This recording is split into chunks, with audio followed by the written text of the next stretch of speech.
இந்த பேருந்து நிழற்குடைக்கு பக்கத்துலேயே குடிநீர் தொட்டின்னு ஒன்று வச்சுருக்குறாங்க. ஆனால் சுத்தமாக அதில் குடிநீருமே வரல, எந்த ஒரு ஏற்பாடுமே பண்ணாமல் வச்சுருக்குறாங்க.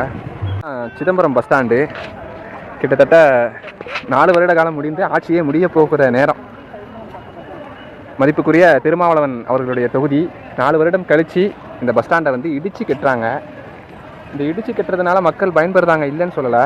ஆனால் இந்த 4 வருடம் கழித்து கட்டக்கூடிய பஸ் ஸ்டாண்டு வந்து அடுத்து வாக்கு எங்களுக்கு தான் நீங்கள் செலுத்தணும் அப்படின்னு மக்களை வந்து கடைசி நேரத்தில் அழுத்துற மாதிரி இருக்குது இந்த பஸ் ஸ்டாண்டு கட்டுறது. சிதம்பரம் பஸ் ஸ்டாண்டு எந்த லெவலுக்கு ஆயிட்டுன்னு பார்த்தீங்களா?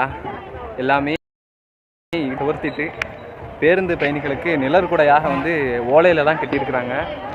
அது ஓலையில் கட்டின இதுதான், அதில் தான் நிறைய மக்கள் நிழலுக்காகவே உட்கார்ந்துருக்குறாங்க.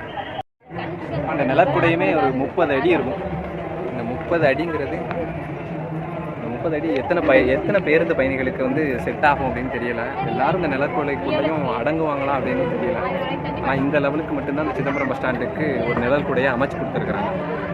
இன்னமும் ஒரு 2-3 இடத்துல நிழற்குடையை அமைச்சா நல்லாவே இருக்கும்.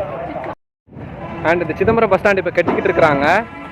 அண்ட் இதை சுற்றி இருக்கக்கூடிய குமராட்சி, வீரநத்தம், இந்த ஊர் மக்களாக இருக்கட்டும், அல்லது காட்டுமன்னார்குடி மக்களாக இருக்கட்டும், லால்பேட்டை மக்களாக இருக்கட்டும், இந்த சிதம்பரம் பஸ் ஸ்டாண்டை எந்த லெவலுக்கு உயர்த்தலாம், இதுக்கு மேலே வந்து இந்த சிதம்பரம் பஸ் ஸ்டாண்டில் என்னென்ன மேம்படுத்தலாம் அப்படிங்கிறது நீங்கள் நினச்சிங்க. அதுக்கு ஒரு ஹிண்ட் நீங்கள் கொடுக்குறீங்க அப்படின்னா என்ன கொடுப்பீங்க அப்படிங்கிறத அதுக்காக கமெண்ட் பாக்ஸில் கமெண்ட் பண்ணுங்கள். அடுத்து ஒரு நல்ல வீடியோவில் சந்திப்போம்.